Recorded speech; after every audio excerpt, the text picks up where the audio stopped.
video intended for adult collectors. If this is not your case, please ask your parents. Hello collectors, welcome back to The Big Collector, your channel for unboxing reviews of Barbies here on YouTube. Today, we embark on a fascinating journey exploring two Barbie dolls that represent iconic Canadian brands, the Barbie HBC Stripes and the Barbie vs. Rhodes. Both not only capture the essence of their brands but also bring forth the rich cultural heritage of Canada. Let's dive into the details, histories, and quirks that make these dolls true collectible pieces. The first model we will look at is the Barbie HBC Stripes, released in 2020 to mark the 350th anniversary of the brand. The doll comes in a white box decorated with green, red, yellow, and blue stripes along the sides. These stripes are emblematic of the HBC brand. The doll's packaging clearly indicates its collectible item status, with the Stripes brand highlighted on the acetate, protecting the doll. While the front of the box is visually appealing, it has this edge that ultimately limits the complete viewing of the doll from all angles. The back is simple yet elegant, featuring the brand symbol, the Barb symbol, and, of course, a description of the significance of this commemorative doll. The box opens like a drawer, revealing the doll. In the background, a backdrop representing the Hudson Bay. The Hudson's Bay is precisely the place that gives the brand its name, Hudson's Bay Company. The brand itself is world famous for being one of the first to conduct large-scale trade in the region. The company, originally British, not only traded in vast territories that today comprise significant parts of Canada and the United States, but also played a central role in the relations between Europeans and indigenous people, impacting local cultures and political geography of the region. As is common in collectible dolls, this model comes with a stand. The stand includes a black base and transparent acrylic rod, which adjusts to the doll's waist.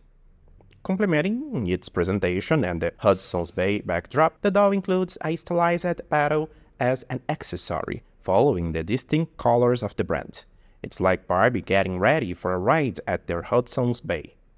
The paddle is made of plastic with a certain flexibility and has a texture that simulates wood, giving it a more realistic appearance. The doll comes with white platform sneakers finished in the brand's colors. Despite being made of plastic, the notch is very well done. The finish with several colors is a differentiator in these times when most Barbie shoes are painted in a single tone. The colors helps give the shoe a more realistic appearance and a sense of depth. At the waist, the doll comes equipped with a fanny pack that displays HBC's colors. A piece of plastic is standing out for the high detailing of its design.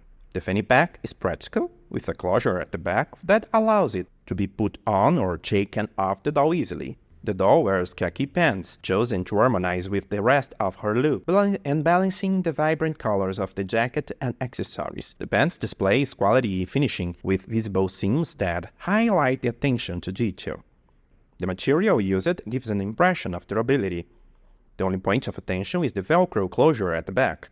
Although the side pockets are purely decorative, they add an element of realism to the ensemble.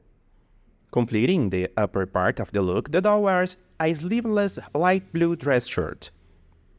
The finishing of the piece is very good, with yellow stitches providing a pleasant contrast with the blue. It includes a fake pocket at the bust and decorative buttons in a chrome tone. The shirt opens at the front and, like the pants, uses Velcro floor closure. Included in the set is a puffer jacket printed with the distinct colors of the brand. The quality of the sewing and finishing of the jacket is notable, featuring a white lining and a tag that refers to the brand. This piece stands out in the ensemble for its careful construction, evidenced in details such as the elastic on the sleeves and at the bottom. Accompanying the doll, there is a hat adorned with a pom-pom on the top. Interestingly, the pom-pom, besides its aesthetic value, originally had the practical purpose of protecting sailors' heads against impacts on the deck structures. The hat, featuring a combination of gray and white, effectively contributes to the doll's visual ensemble, evoking the image of someone prepared for the cold weather along the icy Hudson's Bay. The sunglasses, fixed to the hat, have a simple design and are made of a lower quality plastic. standing out as the most basic element of the set and contrasting with the rest of the accessories. The doll's hair is long, extending to the waist with a loose style. It features a mix of various shades of blonde, creating an effect similar to highlights in the hair. The fiber used is of good quality, though it arrived with a bit of box hair, a situation that can be easily corrected with a boil wash. The doll's face is modeled with the genuine face sculpt characterized by thick eyebrows and a brown tone. The eyebrows are meticulously drawn, with details that mimic the appearance of individual hairs, enhancing the precision of the paint. The eyes have a slightly elongated shape, painted in a light blue tone with yellowish nuances on the other part, adding depth to the gaze. The eye makeup is applied subtly. The lipstick applied to the doll is in a light pink shade, harmonizing with the more subtle and discreet makeup, aligning with the adventurous theme of the set. A final touch of pink blush on the cheeks contributes to highlighting and adding dimension to the face. The doll's body is of the original articulated type, equipped with standard joints capable of bending up to 90 degrees. However, the feet are modeled in a straight position and do not have joints. The doll does not feature nail polish applied to either the hands or feet. The second doll in today's videos is the Barbie vs. Roots dolls, released in 2023. Despite the time gap since the launch of the Barbie HBC Stripes, there are distinctive elements that connect the two, suggesting they are part of the same collection. These visual and thematic references indicate continuity in design and concept between the two editions. The packaging of the Barbie vs. Roots, released in 2023, maintains a similar aesthetic to that of the Barbie HBC Stripes, reflecting a cohesive design that suggests a connection between the two, despite the launching interval. The box format is identical, mainly differentiating by the colors and graphic details. A dark green tone predominates, complemented by two white lateral stripes. The box frame features a detail that mimics stitching, while the front acetate offers a clear view of the doll, although it restricts viewing to a single front angle. The brand name is highlighted on the acetate in its characteristic typography. On the back, the box opts for a simplified design, with minimal graphic elements and a brief explanation about the brand and the inspiration behind the doll. My box arrived slightly damaged. This has been quite common and can be an aggravating factor for collectors who do not remove the doll from the packaging. To enrich the doll's presentation, the included backdrop in the packaging depicts the interior of a cabin, evoking an authentic Canadian style. The image features a cabin built with dark wood, giving it a rustic aspect. The carefully chosen scenario aims to situate the doll in a characteristic Canadian environment, adding value to the collection experience. Inside the box, we also find a doll's stand, replicating the design used for the Barbie HBC Stripes. The stand has a black base and a transparent acrylic rod, providing a discreet and effective display method. Accompanying the doll, there is a certificate of authenticity indicating its classification as gold label. One of the most notable pieces of this doll is the boots. Made of plastic that simulates brown leather, they feature a black sole. The quality of the paint is highlighted with dark nuances in the brown that give the boots a realistic appearance, suggesting wear and depth. Although the laces are not painted, the detail does not diminish the visual impact of the boots. A particularly interesting detail is the inclusion of socks as an accessory, a feature rarely seen in recent Barbies. The socks, in gray with a white and red finish, are of matching height. This additional element pleasantly surprises. In line with the current trend of comfort fashion, the doll is dressed in a gray sweatshirt set. This set serves to highlight the main piece of the look, which is the jacket. The lower part of the set consists of light gray sweatpants with a loose cut, decorated with the Roots logo near to the waist.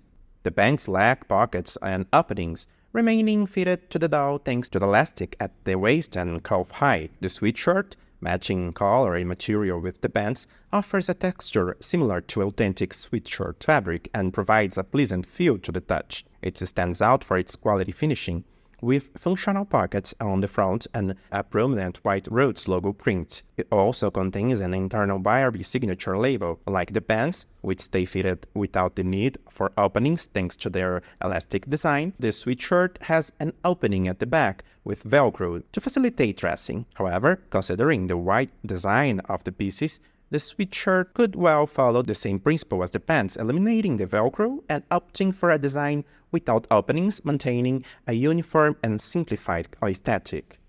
The body used for this doll is the curvy articulated type, which does not have the made-to-move joints. Instead, it offers simpler joints, allowing arms and legs to bend at 90 degrees.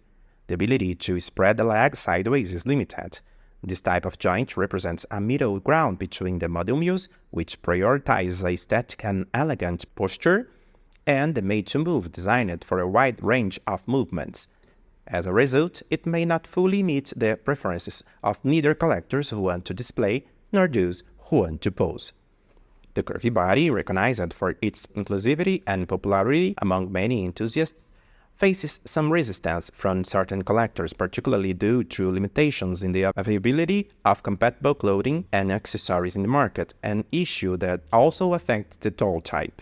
Moreover, the doll's feet are modeled in a flat position, without a joint that allows the use of high-heeled shoes, further restricting footwear options for this doll. One of the highlights of this doll is her face, characterized by the use of Michelle face sculpt, which was introduced in the early 2000s in the Model of the Moment collection. This face sculpt is recognized for its refined design, perfectly suiting the doll's theme. The eyebrows are thin, arched, and delicate, differentiating from those presented on the Barbie HBC Stripes. The doll's gaze is lateralized, reminiscent of the first dolls produced, with brown eyes and long lashes.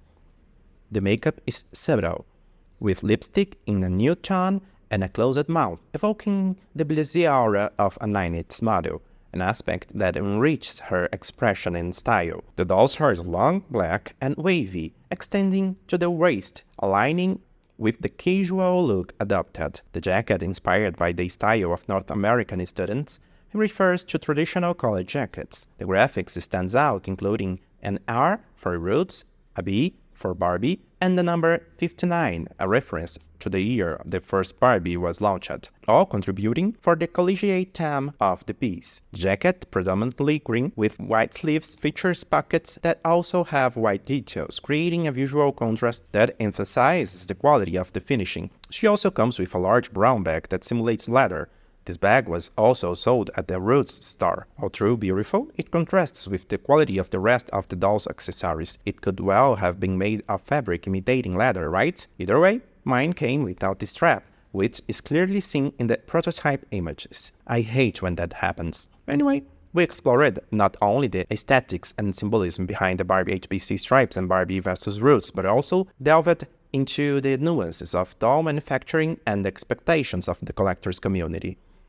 These dolls, although visually beautiful and full of history, bring to the forefront the debate about quality and diversity in the Barbie universe. In review, the Barbie HBC Stripes and Barbie vs. Roots dolls exemplify Mattel's attempt to link their creations to significant fashions and cultural themes. The meticulousness observed in elements like the interesting wave hair of the Barbie vs. Roots and the stylized jacket that refers to traditional college sweaters highlight Mattel's ability to create pieces with among aesthetic and narrative appeal. However, it is crucial to consider that frequent criticisms from collectors have related quality and consistency in the manufacturing of Barbies in recent times. These criticisms underline the community expectation for advancements in material quality, detail accuracy, and especially in joints, which are often seen as limited in mobility and functionality. The introduction of more inclusive bodies like curvy and tall represents a step towards diversity and inclusion, though challenges persist, such as the scarcity of compatible clothing and accessories for these body types. Thus, while the dolls manifest Barbie's enduring legacy, they also reflect an ongoing dialogue between Mattel and its enthusiasts. This exchange is key to Barbie's evolution, seeking a balance between preserving her iconic image and meeting contemporary expectations for quality and representativeness. The future, filled with challenges, is an opportunity for Mattel to reinforce its commitment to excellence and innovation, ensuring that Barbie continues to be a prominent and relevant figure for the new generations.